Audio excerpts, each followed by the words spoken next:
We have an exciting interview with the co-founder of FreeNFT. FreeNFT is actually the technology that powered this Super Bowl NFT commercial with the Limit Break team.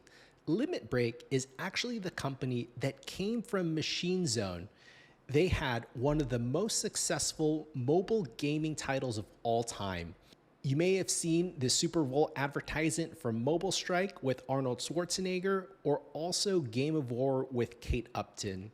This team knows what they're doing when it comes to mobile gaming, and more specifically advertising and using NFTs as a form of user acquisition. You're gonna love this interview and learn about some of the new marketing strategies and techniques that are going to be revolutionizing the gaming industry. Hey everyone, welcome to the Crowdcreate podcast, where we bring on valuable thought leaders to help your business grow. And specifically, you want to learn from them in terms of launching your business. And specifically, we're talking to Igor. We all watched the Super Bowl commercial and that NFTs were distributed. Igor's with FreeNFT.com. They are the biggest NFT launch platform. Igor, if you can introduce yourself and just explain more about what you do, that'd be great. Sure. So my name's Igor. I'm one of the co-founders of FreeNFT when we were acquired by Limit Break earlier in the year.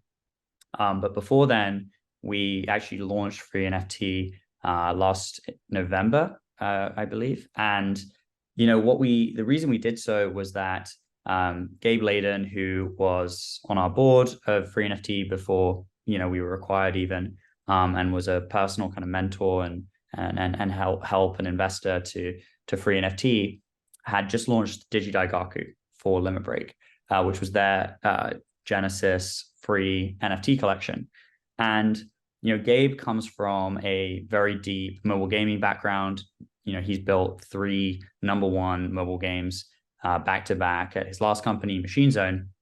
And when he saw free NFTs and launched Digi, I think the insight, and I hope I'm not kind of misrepresenting it, but I think the insight that he would describe is that this was a very new kind of internet marketing primitive, where a developer could build an audience and get attention on their project or their game by giving away a free NFT asset to people through Twitter, through Discord, and through these other channels. And, for a game to be able to build, especially new IP, to be able to build an audience before a game is even live, and to do so very cheaply from a acquisition cost perspective, using free NFTs is obviously, tremendously exciting.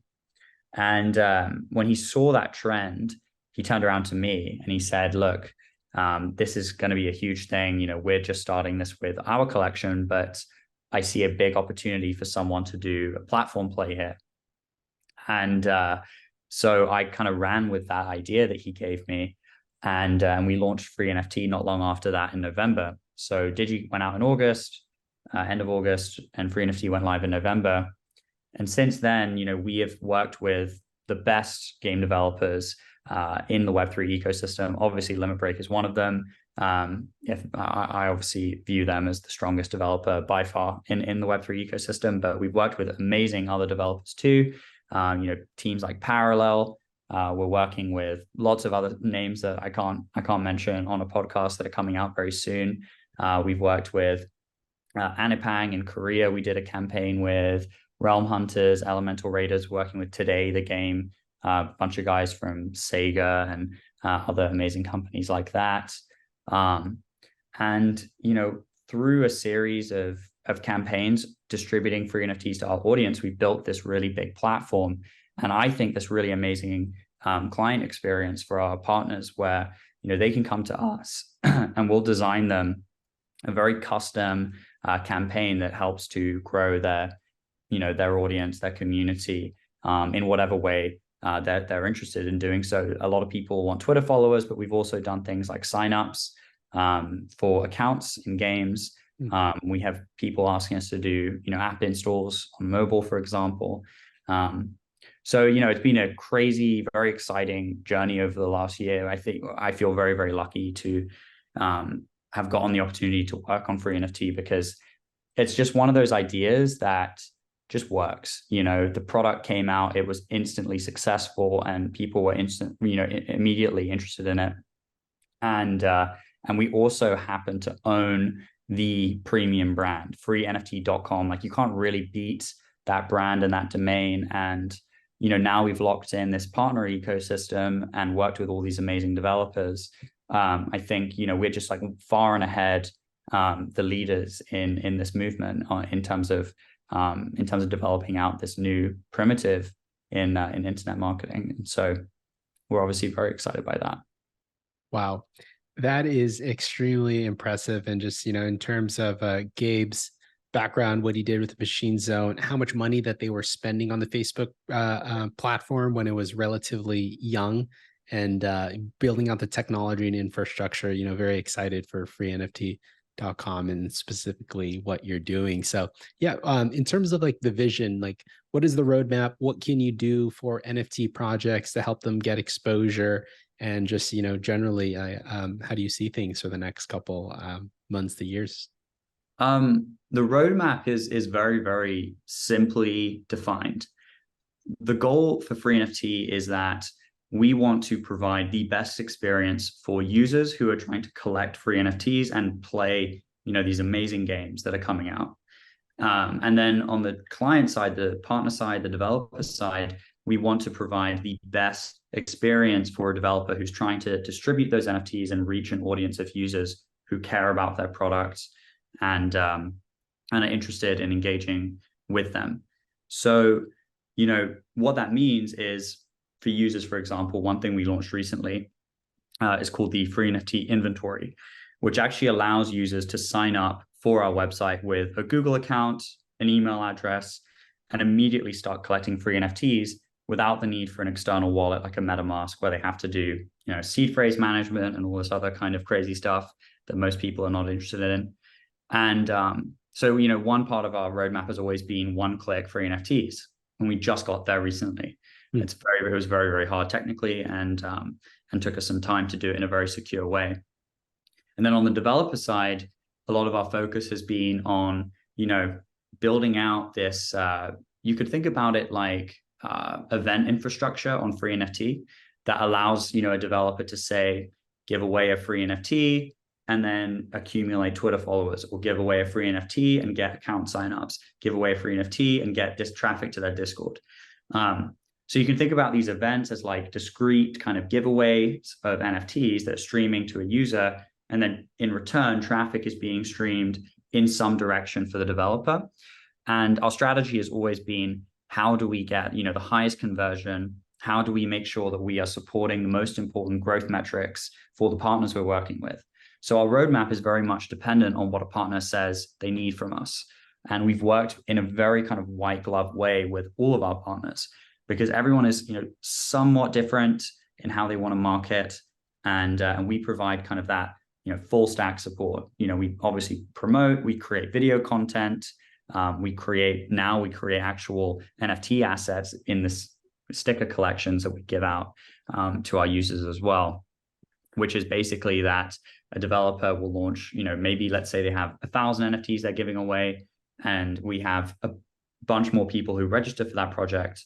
We'll give all those people who register a sticker NFT, just as like a collectible kind of commemorative kind of prize for participating. So, we do obviously a lot of illustration work and custom design work for those. We help people technically with their smart contracts.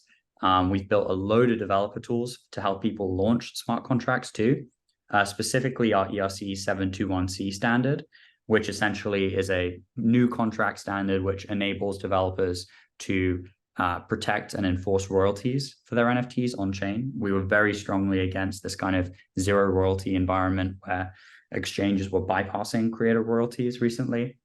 So we built this standard to protect them. It also allows for all kinds of cool pricing mechanisms, minimum prices, maximum prices, interesting programmable royalty fee structures like, the royalties maybe go to the minter instead of the developer. You could kind of decide that with this new standard. And so we built all this tooling to do so. And that's kind of a high level of some of the different things that we've done and that's on our roadmap. And But really, again, like if I was going to distill the roadmap, it's all about just continuing to improve the event infrastructure for clients and the conversion of those events. And then for users, just getting better and better partners, giving them more NFTs, and making sure that they get exposed to the best experiences in Web3. Yeah, that's awesome. And yeah, I mean, kind of where we're at, what do you see the best in NFT projects? And even if you think that that moniker is going to be dropped, like the NFT, and now it's just a digital collectible and whatever it may be, but what do you see the best projects doing right now with the way that they launch, build the experience, take care of their users and community? Recently we saw Pudgy Penguins. It's now in Walmart, and they've been on a tear. And it was a dying project. But yeah, what are you seeing like the best NFT projects doing right now? Well, I think there's like a few assumptions that we should make about all the NFT projects that we're going to assign some, level of quality to when we talk about them. Let's assume, one, that they did free NFTs, right? So I'm not going to like talk about paid mints. Let's also assume that the developer has a plan for a business model, because if they're doing free NFTs and it's not just like an art project, there's going to be some kind of business or plan strategy to get to revenue. If I was like looking at those projects that are, earnestly working towards business model and using free NFTs, what would I say kind of the best ones are doing that I see? I think, interestingly, the best ones are the ones that make Web3 a complementary piece of their strategy as opposed to a core piece. So, for example, I think projects that are game studios with game developers who have game experience, and then are using Web3 to leverage, more marketing exposure to build a better asset experience into their game, are much stronger than projects which have a really strong Web3 background, but then are now like also a game studio and no one on the team's ever made a game. I've never made a game. If I was running around telling people I was going to make a game, I'm sure I would sell it with a lot of conviction, but I would expect that all the game developers would be looking at me like, wow, there is no chance he's going to be able to compete with us because guys like Gabe have 2 decades of experience. So that's kind of how I would look at a lot of these projects is, are these Web3 guys who are trying to make a game or game people who are adding Web3 into their strategy? And I generally am going to favor game people because the game is much harder than the Web3 component. Now, that being said, I'm also sure that there are going to be really interesting on-chain gaming, Web3 native gaming experiences that come out of this ecosystem.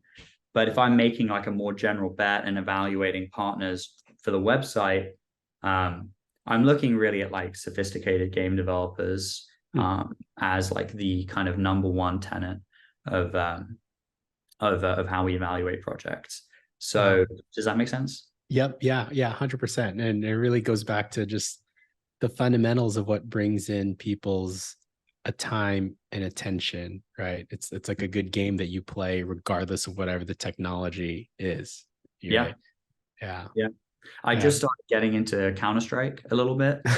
Counter-Strike 2 came out and I've been streaming a little bit. And so I got a gaming PC to play with, and Counter-Strike 2 came out. So I just tried it and I was playing it. And one, it's incredibly difficult. The learning curve is crazy.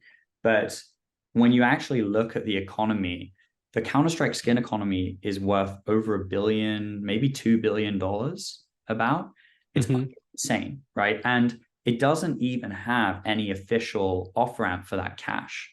So clearly, there's huge amounts of demand for these digital objects, but the demand for those digital objects comes from the fact that people religiously play Counter-Strike and are insanely competitive. It has a bunch of whales playing it who spend a lot of money on skins. It doesn't come from the fact that the skin looks cool. That's great. The other thing that I think is really interesting when you look at that digital economy is a lot of NFT projects have focused on scarcity as a way to drive value. we're only going to release 1,000 of these. And then, that's like a Genesis collection, right? Digi has a Genesis collection, then it has a bunch of other ones. And what you notice is that users in Web3 will complain when you release new NFTs because they feel they're getting diluted. Now, what that means is that there's a lot of pressure on the developer to have a small NFT ecosystem in terms of object number. But if you look at Counter-Strike, on the other hand, it's like the opposite. There are countless skins, and then just very naturally and organically, users kind of decide, market dynamics decide, oh, well, people love this skin. So for example, knives are the most expensive skins in Counter-Strike, from my understanding. I'm sure there's going to be Counter-Strike fans who are in the comments like he has no idea what he's talking about, but and I am new, so just bear with me. But knives are incredibly popular. And in particular, butterfly knives and karambit knives in Counter-Strike 2, that is a totally natural phenomenon. Valve is not sitting around engineering value using scarcity. It happens that certain skins are rare and certain skins look, cleaner or have brighter colors or whatever, but the Counter-Strike community has priced these objects naturally. And to me, that is like what I think a lot of these game economies are going to end up looking like, is not, a developer saying, 1,000 of these NFTs, 2,000 of these ones, then 10,000 of these. And like, this is going to be the most, necessarily valuable for that reason. But I think much more will be high volume of assets. And, maybe the community will naturally decide that this is like a, first edition Charizard equivalent. Wow. But Pokemon didn't decide that Charizard was like one of the mascot, characters. It just happened that way. And they kind of lent into it.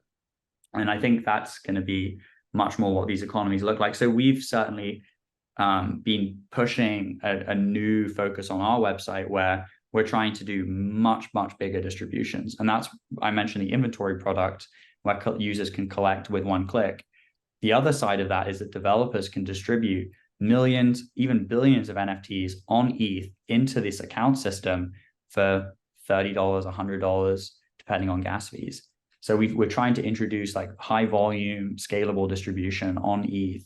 And we've done so that developers can build these much bigger asset economies than what they've been able to do before. Wow. Oh gosh, I love it. And just say, even for myself, childhood, my high school was playing so much Counter-Strike. Really? And just how, and I still even memorize the keyboard shortcuts into like buying just like armor and grenades. And we didn't have the opportunity because the technology wasn't there to, skins didn't even exist, right? It was just like buying weapons and whatnot. And just with this new technology, it just gives fans more of a reason, more of a way to be more engaged with the game and just have unique experiences. So I love it and excited. I'll say one thing. I have been dying to buy an expensive skin. There's a part of me that just impulsively wants to spend money on a crazy knife. I haven't done it because I don't know what my kind of longevity in Counter-Strike is going to be yet. But it's certainly like a really rich experience when there is this idea that I actually own this asset. I can trade it with someone else for something or even cash. And that's really the promise, I think, of Web3. One thing that Gabe has always said that I think is just such a clear way to describe this is anyone who doesn't really understand why they would want NFTs in a game is not spending money in video games anyway. A very small number of people as a percentage of the total player base on free-to-play games is spending money. Of those people, if you told them that they could sell an asset that they purchased in the game again on to someone else in the future and actually maybe recoup some of the money, or maybe even, if they're lucky, just by virtue of chance, make some money on an asset in a game, all of those people are going to choose that experience. It's just a better user experience. It's so simple. Anyone who says that NFTs are crap for gaming, they don't spend money in games, clearly. And that makes sense. Most people don't like it because they don't spend money. Why would they care? It just seems like they're introducing change, and gamers are always worried about microtransactions and more spending in games. Like the people who don't spend money, right? They're worried about being kept like blocked out of a game because they don't spend. But spenders, which is who game developers care about because they need to make money, are going to absolutely love this. And they already do. They spend crazy amounts of money in Counter-Strike. Insane. Like skins for millions of dollars. So, wow. Yeah. Playing devil's advocate here for existing gaming developers, and I know when there's the legacy developers out there, your Valves and whatnots, and and you go to game developer conference, and I don't like, how do they view Web3 and even building on these rails? And just, can you provide insights there on just like legacy and just the stigma behind? So there was an interesting story with Discord. They're not a game developer, but they're very much in gaming. And they put out a update, or they announced an update to Discord, which was going to integrate ETH accounts. So MetaMask, and you can connect your wallet to your Discord profile, right? They got so much backlash from their community that they pulled the update completely.